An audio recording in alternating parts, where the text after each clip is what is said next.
Lamentablemente protagonizó la primera plana de los medios sin buscarlo. Su esposo le disparó 2 veces a la cabeza antes de suicidarse. Se dice que había una bala para cada miembro de la familia. A ella le dieron por muerta y hoy, a 11 años de este trágico suceso, toma la palabra para recordarnos que las víctimas de violencia de género son olvidadas sin ayuda y que no es justo que las autoridades pasen página y se desentiendan.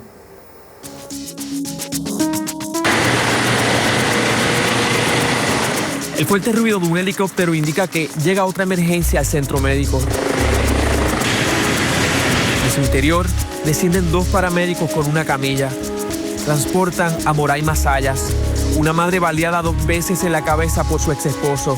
Era octubre de 2015 y Moraima llegaba al centro médico de Río Piedras con muy pocas esperanzas de vida, mientras su caso ya estaba siendo reseñado en la mayoría de los medios del país. Los hechos ocurrieron a las 2:30 de la madrugada en esta residencia ubicada en el sector El Parque del barrio Palo Hincado en Barranquitas. En aquel año, en el que 9 mujeres fueron asesinadas en Puerto Rico en crímenes de violencia de género, ella pudo haber sido la 10ª de esta fatídica estadística. Con 2 tiros en la cabeza, no era mucho lo que se podía hacer. Pero contra todo pronóstico, hoy está viva para contarlo. No hay hombres que no pueden canalizar y entender que la relación se acabó. Para Moraima, ese fue el detonante principal para que su ex esposo intentara asesinarla, el no aceptar la decisión que ella había tomado. Nosotros tuvimos un negocio aquí en el pueblo de Barranquitas que se llamaba Cantares frente a la plaza.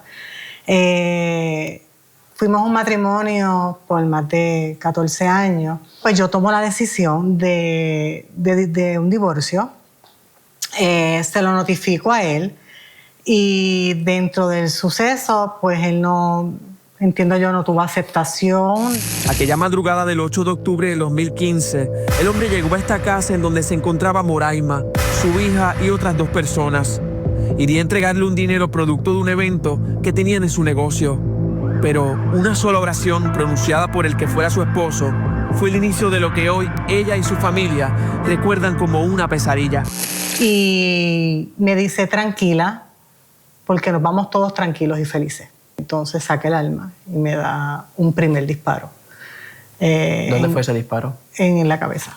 Entra el primer disparo en el área de aquí del pómulo y ahora se sabe que tuvo salida por la posterior del cerebro.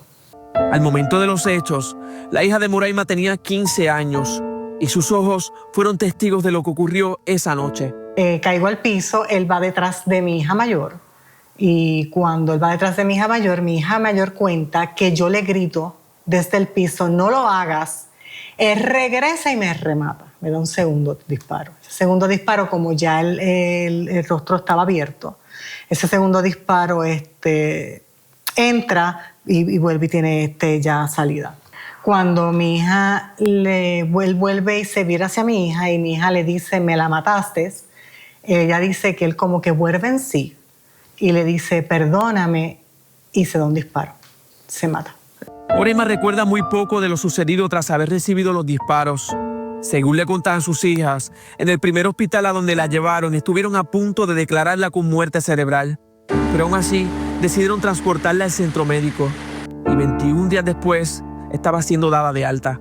11 años después, ¿por qué hoy decides hablar por primera vez?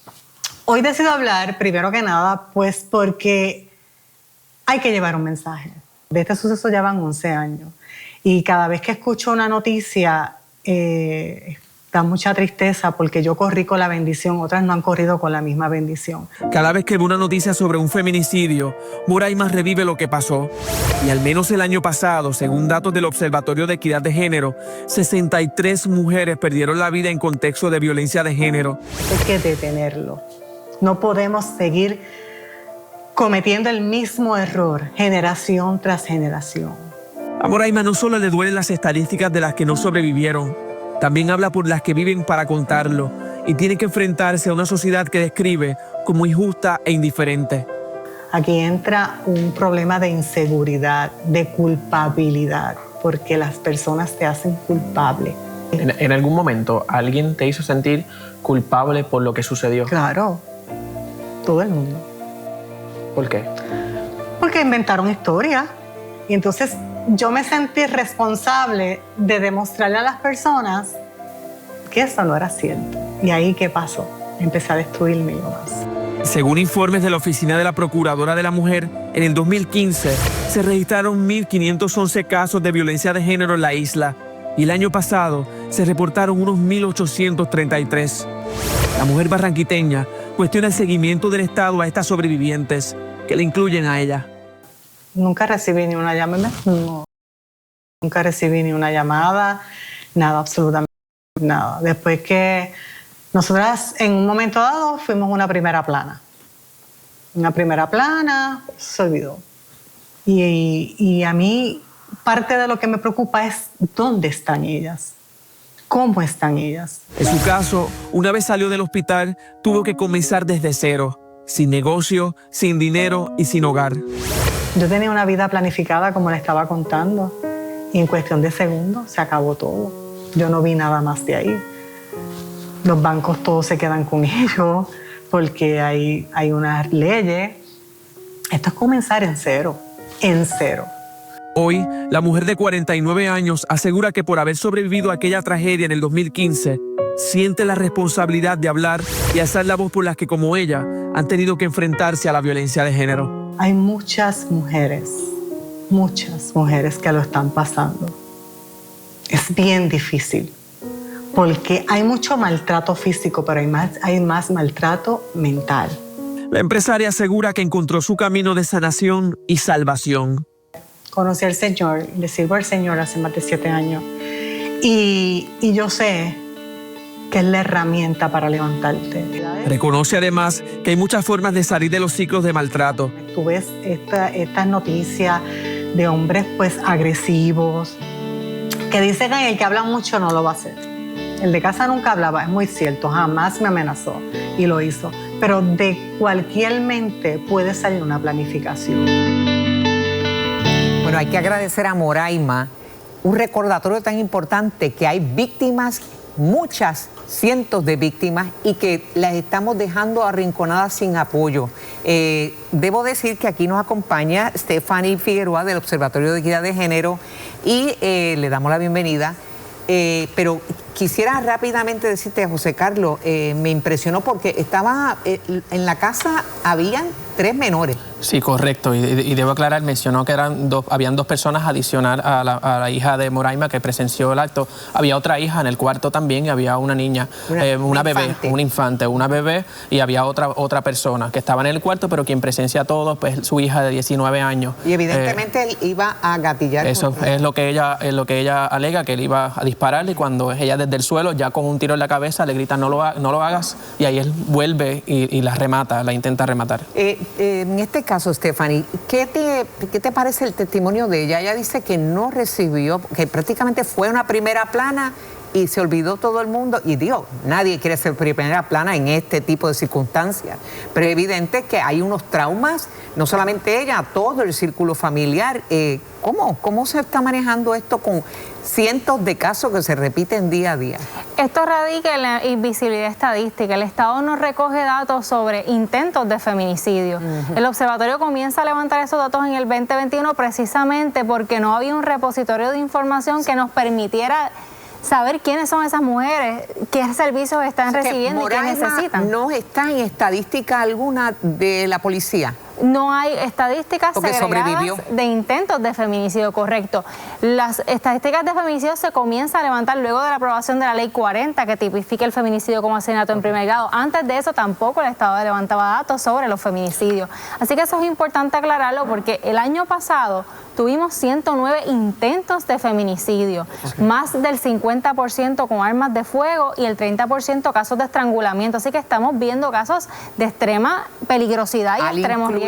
Esos intentos, la estadística obviamente es mucho más alarmante, El que no se haya dado el resultado del atacante, del victimario, no implica que hubo la violencia de género y que el tema es muy serio. José Carlos. Sí, no, y quería que presentaran la gráfica, las estadísticas, porque el observatorio desde el 2021, como mencionó Stephanie, han estado documentando los intentos de feminicidios en Puerto Rico.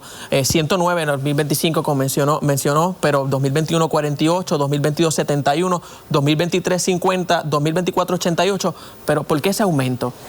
Se debe a muchas razones. Número uno, porque ahora se está publicando aún más en la prensa estos casos de intentos de feminicidio, y también el cambio de la ley 54 y lo que es el estrangulamiento también ha levantado, ¿verdad? Hemos podido levantar esos datos. Sin embargo, la realidad es que el aumento es bien sustancial comparado con el 2021, por ejemplo. Así que en efecto se están dando más intentos de feminicidio que están llegando a los hospitales, y que una intervención adecuada puede salvar vidas. Y eso es lo importante también destacar, la importancia de los protocolos. Hemos perdido mujeres por la ineficiencia del Estado para salvar sus vidas. Uno de esos casos, por ejemplo, fue Claribel, el año pasado, que esperó 1 hora que llegara una ambulancia y luego fallece. O sea, es importante que el Estado pueda responder efectivamente a estos casos para que no se convierta en una estadística. En el caso de Moraima, fue descartada casi, se declaró muerta, pero hubo un intento de otras personas y lograron llevarla al centro médico y finalmente lograron salvarla. Correcto. Y quería algo que me llama la atención mucho del caso de Moraima, y quería que ambas desarrollaran sobre eso, es el hecho de cómo Moraima explica que a pesar de que un hombre le pega 2 tiros en la cabeza, cuando sale todo ese proceso, aún así le hacen sentir culpable y se siente culpable porque él se suicidó. ¿Eso es normal en este tipo de casos? Es normal que la mujer se sienta responsable, ¿verdad? Porque el estar en un tiempo prolongado, un ciclo de violencia de género, precisamente te afecta tu autoestima, tu proceso de toma de decisiones, te sientes responsable de la violencia que te perpetran. Así que pasa mucho, ¿verdad? Y hemos escuchado muchos testimonios de mujeres que dicen que ellas fueron las responsables de lo que les sucedió y también del suicidio del perpetrador. Y el suicidio es algo que vemos constantemente. El año pasado, más del 50% de los feminicidios íntimos, el agresor se suicida. ¿Alguien que se suicida, que no se quiera a sí mismo, puede amar a alguien, a otra persona? Pregunto yo. ¿El amor es para controlar las relaciones afectivas? El amor no es control, el amor no es poder. Cuando hay control y poder, no hay amor. Y es algo que nos han enseñado desde pequeña, ese amor romántico, si me controla, si me cela, es porque me quiere. No. Al contrario, esos son banderas e indicadores de alertas para cualquier mujer decir, en este lugar no debo estar porque mi vida corre peligro, y buscar las herramientas para poder salir del ciclo. Sí. José Carlos, ¿hubo una reacción de la oficina de la Procuradora? Sí, se le envió a la oficina de la Procuradora de la Mujer, se le envió la entrevista de Moraima para que la vieran y reaccionaran a ella, ante la alegación también de que estos casos pues, básicamente pasan por desapercibidos, y la Procuradora de la Mujer nos envía esta reacción y dice que ante la desgarrador testimonio de Moraima Sayas presentado en el reportaje, la Procuradora de las Mujeres expresó su solidaridad con la sobreviviente y reafirmó su compromiso de la agencia en la lucha contra la violencia de género. Dice explícitamente el testimonio de Moraima es un recordatorio crudo de que la violencia de género no solo busca herir físicamente, sino ayudar a la voluntad de la mujer, expresó, ¿verdad?, la Procuradora. Vamos a estar publicando estas expresiones en redes sociales. La solidaridad tiene que tener manos. Pero bien importante, para mí lo más importante de esto también es para todas las mujeres que están pasando por un ciclo similar a este. La Procuradora de las Mujeres envía esa línea de ayuda de la Procuraduría y pueden llamar al 787-722-2977. Me parece eso importante, y con eso añado, ¿verdad?, si hay alguna otra organización que pueda ayudar o que está ayudando ahora mismo, adicional al Estado, que sabemos que ha fallado en algunas ocasiones. Tenemos organizaciones sin fines de lucro atendiendo a las mujeres 24/7, como es el caso de la línea de Matria, por ejemplo. Así que lo importante de todo esto es saber que hay organizaciones que están dispuestas a caminar de la mano en ese proceso de sanación con las mujeres. Importante también que el Estado asuma su responsabilidad. Las palabras son importantes, pero más importantes son los hechos, y cada minuto cuenta en salvar la vida de las mujeres. Salvar la vida de las mujeres, salvar también a los menores del trauma de haber estado en ese escenario también. Así que nada, gracias, muchas gracias, Stephanie. Pasamos ahora, gracias a José Carlos, con Adriana.